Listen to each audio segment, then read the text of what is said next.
Nosotros ya estamos sobre la mesa y hoy les vamos a platicar de un caso que ha conmovido a todo el mundo. Nos recuerda la fragilidad de la salud en la vejez.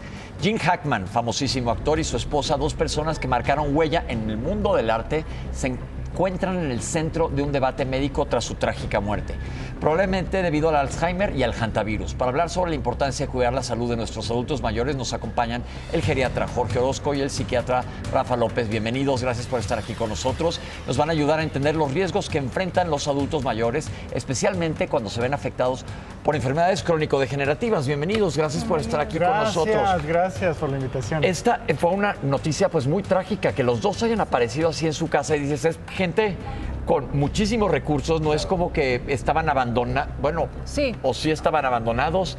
¿Qué se hace? Claro, fíjate, aquí un dato muy interesante que dices, oye, los ubicamos como personas a lo mejor con fama, con recursos económicos, suponemos que con amigos, con familia, pero lamentablemente vivimos en una estructura social que va aislándonos de los demás, y esto especialmente sucede con las personas de la tercera edad. Hay un momento donde la desconexión con el trabajo, con el primer y el segundo espacio, la familia, el trabajo, hace que muy frecuentemente queden estas personas abandonadas. A ver, él tenía muchos años retirado justamente por el Alzheimer. No le permitía seguir trabajando porque su trabajo requiere de mucha memoria para los diálogos que tenía que interpretar.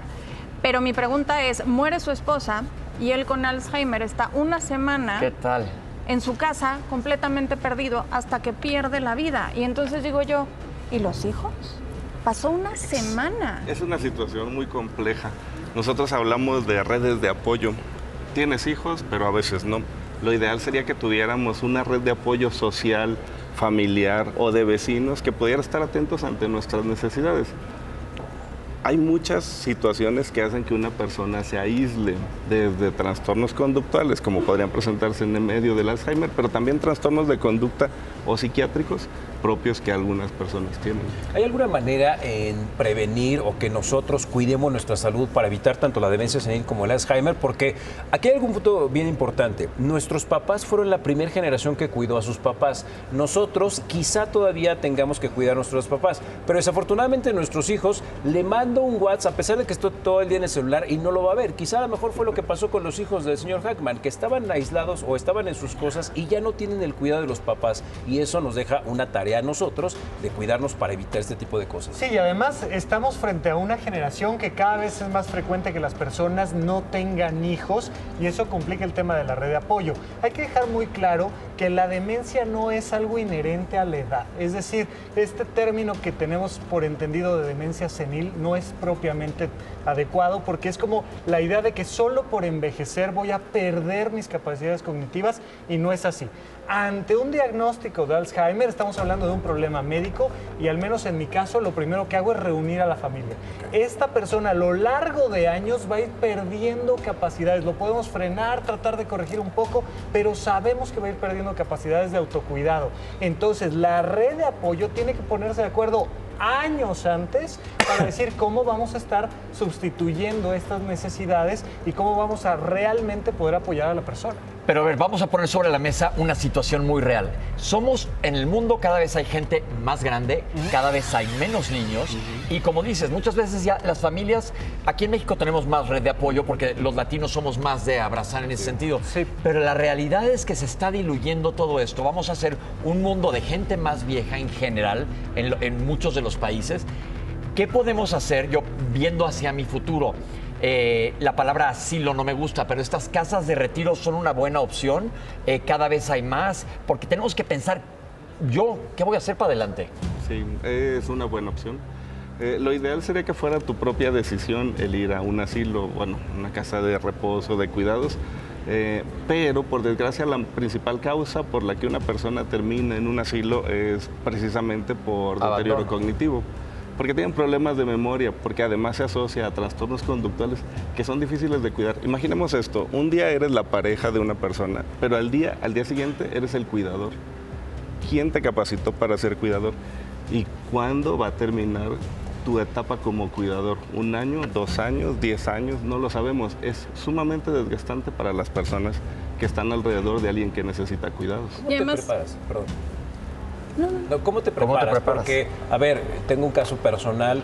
7 años antes de que mi abuela falleciera por la demencia senil, ya no teníamos a mi abuela enfrente. Y era muy complicado para los tíos que la cuidaban, para mi padre que la cuidaba directamente, tener una persona que ya no es tu familiar y que tienes que estar ahí, como bien dices. Pueden ser 6 meses, pueden ser años. Creo que es un choque. O cuando te dicen, va a tener esta enfermedad y en 10 años va a ir degenerando, ¿cómo lo afrontas como familia? Sí, incluso tenemos el término de desgaste del cuidador, de colapso del cuidador, que es una depresión por alguien que es la única persona responsable de atender a alguien que requiere tanta atención como alguien con Alzheimer. Entonces es muy importante que entendamos que todo suma cuando estamos construyendo una red de apoyo.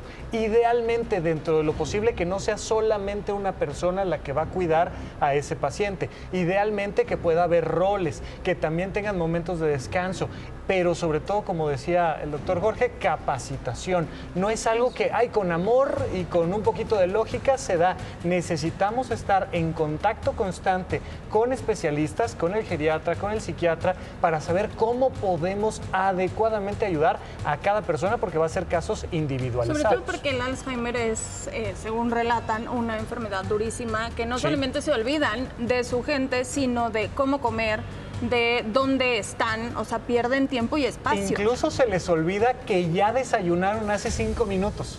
Y te dicen, tengo hambre, no me han dado desayunar, me están matando de hambre aquí, cuando en realidad les acabas de dar de comer. Es una situación compleja. Es una enfermedad sumamente desgastante, frustrante, porque tú ves a tu papá o ves a tu mamá, ¿sí? Físicamente, pero mentalmente ya no está. La mamá que cocinaba, o que era regañona, o que era sonriente, ya no está. Entonces es muy frustrante porque sigues aferrado a algo. Es importante que los cuidadores reciban apoyo tanatológico y psicológico para entender la enfermedad. ¿Y puede un familiar ser esa red de apoyo porque no tienes la capacitación ni por más que te lo explique? Siempre es el cuidador primario, es un familiar. Y casi siempre es la pareja, porque además tenemos esta visión romántica, ¿no? De que mi pareja es la que me va a cuidar ahí, como decía Jorge hace rato. Muchas veces te conviertes en ese cuidador primario cuando tú ya también eres una persona de tercera edad con condiciones complicadas para dar atención. Ok, pero a ver, entonces vamos, el público nos está viendo y quiere saber, a ver, ¿yo qué hago? ¿Qué onda para aquí adelante? ¿Qué tal que no tengo red de apoyo? ¿Qué tal que no tengo hijos?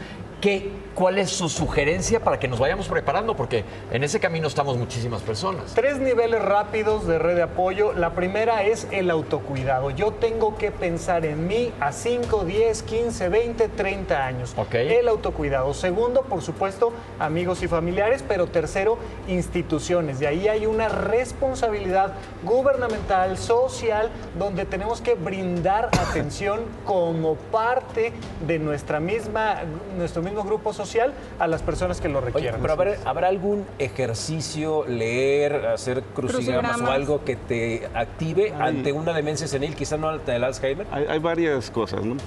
Hay 3 cosas que nos permiten envejecer de una mejor manera. Una alimentación correcta, el ejercicio físico y la estabilidad emocional, si tenemos algún trastorno que se ha tratado bien. Pero recientemente, bueno, hay un estudio muy grande sobre las demencias y hay muchos factores de riesgo que son modificables. Por ejemplo, el consumo de sal simplemente, el control de enfermedades crónicas como diabetes o hipertensión, las redes de apoyo, las actividades sociales y la escolaridad, por ejemplo, que nos pueden permitir que ese deterioro sea mucho más tardío o que no se presente. Ok, bueno, pues que les quede claro, estamos ante una situación y pues estamos buscando herramientas que les podamos dar y aprendemos todos nosotros. Muchísimas gracias. Gracias. Pues aquí seguimos en Sale el Sol.